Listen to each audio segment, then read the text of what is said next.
እኔ አንድ ሰው እንደዚህ ብሎ ጠየቀኝ፣ በጸጋ ነሽ በቅድስና ብሎ ጠየቀኝና ምን ማለት ነው ይሄ ደግሞ አልኩት። በብሉይ ኪዳን ነው የምትኖሪ ወይንስ በአዲስ ኪዳን? በብሉይ ኪዳን የሚኖሩ በቅድስና፣ በአዲስ ኪዳን የሚኖሩ ደግሞ በጸጋ ነው የሚኖሩት አለኝ። እስኪ በደንብ አብራራልኝ ስለው አዲስ ኪዳን እኮ ኃጢአት ሁሉ በክርስቶስ ኢየሱስ ተቀጥቷል። ያለፈውም ያለውም የሚመጣውም ኃጢአት ተቀጥቷል በክርስቶስ ኢየሱስ። አሁን እግዚአብሔር የሚቀጣው አለማመንን ብቻ ነው።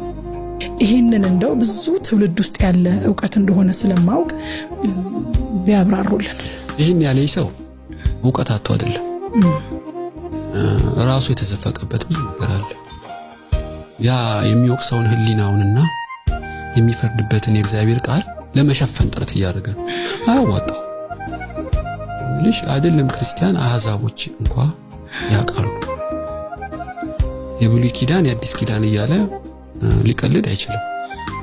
እግዚአብሔር እኮ ከብሉይ ኪዳን በፊትም አለ፣ ለዘላለም ይኖራል። እግዚአብሔር አይለወጥም።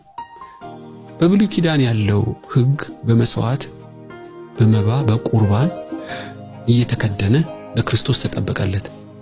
አሁን አካሉ ክርስቶስ ከፈለው። ልክ ነው።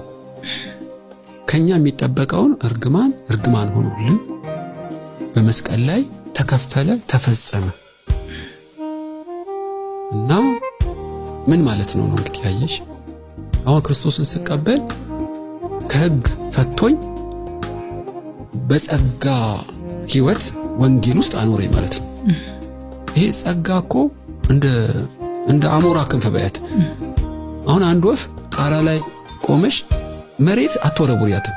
ክንፍ ስላላት ግራቪቲውን ድል ነስታ ትበራለች። እና እኮ ጸጋ ማለት እንደ ክንፍ ነው። ኃጢአትና ዓለማዊ ምኞትን ክደሽ የተባረከውን ክርስቶስን በጽድቅ እንድትጠብቂ ጸጋ ተገጠመልሽ። በራሴ አልችልም። ኃጢአትን ድል የሚነሳ ጸጋ በክርስቶስ ተሰጠኝ። ይኸውልሽ ይሄን ጸጋ ማባከን የለብኝም። ጸጋው ኃጢአትን ድል ለመንሳት እንጂ ኃጢአትን ለመስራት አይደለም።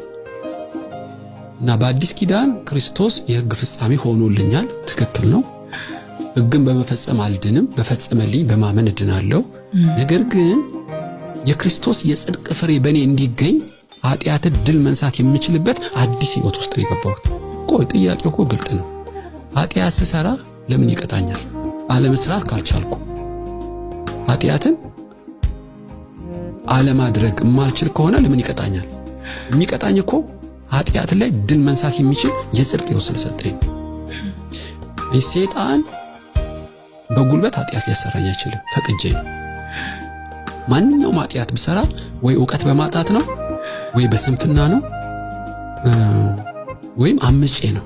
ለምን? ኃጢአትን ድል መንሳት የሚችል የክርስቶስ ጸጋ ተሰጥቶኛል። ኃጢአት ስሰራ የዲሲፕሊን ቅጣት ይቀጣኛል። በእርግጥ ሲኦል አይጨምረኝም። የኃጢአት ዋጋ ሲኦል ነው ታውቂያለሽ። ኢየሱስ ያን ከፍሏል። አባት ልጁን እንደሚቀጣ ኃጢአትን እንዳልደግም እግዚአብሔርን እንድፈራ ተመጣጣኝ የዲሲፕሊን ቅጣት አይቀርም። ኢቭን ንስሐ ብትገቢም አይቀርም። ለጥቅማችን ይቀጣናል። የሚቀበለውን ይገርፈዋል። የእግዚአብሔርን ተክሳስ አትናቁ የሚለው ዕብራውያን ላይ ለዚህ ነው። እና ክርስቶስ ዋጋ ከፍሎልሃል፣ ነፍስ ድናለች፣ በስጋ የፈለግከውን አርግ የሚለው ሰው ከባድ የፍርድ ጣጣ ይጠብቀዋል። በእውነት ነው። ንስሐ ገብቶ ያጠፋቸውን ሰዎች በይፋ ይቅርታ ካልጠየቀ በቀር የዘራው ዘር ዋጋ ማጨዱ አይቀርም። እና በስጋችን ኃጢአት እንድንሰራ አልተፈቀደልንም። ብንሰራ ንስሐ ገብተን ጸጋ መለመን እንጂ ምንም አይደል በሚል ቴዎሎጂ ያለባብሰው አይችልም። የት ቦታ ተጽፏል? እና በብሉይ ኪዳን አልቋል፣ ኢየሱስ ከፍሎልሻል፣ እንደፈለግኩን የሚል 66ቱ መጽሐፍ ውስጥ የለም። ሌላ መጽሐፍ ጽፎ ካላመጣ በቀር እንግዲህ አባቶች ያስተማሩን ስናነብ የሚያገኘ ነው። ከክርስቶስ በሚገኝ ጸጋ በጽድቅ ክርስቶስን ወደ መምሰል እንደ መስታወት እያበለጨለጭን ከክብር ወደ ክብር እንድንለወጥ ነው። ዛሬው በጌታ የመጣውን ዛሬውኑ ቅድስና አትጠብቂበት። ግን ቃል እየተማረ ጸሎት እየተማረ ራስን መግዛት እየተማረ በክርስቶስ የሚገኘውን ጸጋ እላዩ ላይ ያብባል። ስጋ በመንፈስ መንፈስ በስጋ ላይ ይቃወማሉ። ግን ስጋሽን በመጎሰም እንድትገዢው እንጂ አርነት እንድትሰጪው አልተጻፈም። ግደሉት፣ ጎስሙት፣ ግዙት የሚባለው እኮ ለዚህ ነው። በራሳችን አንችልም። ይህን የሚያስችል ጸጋ ግን ተሰጥቶናል።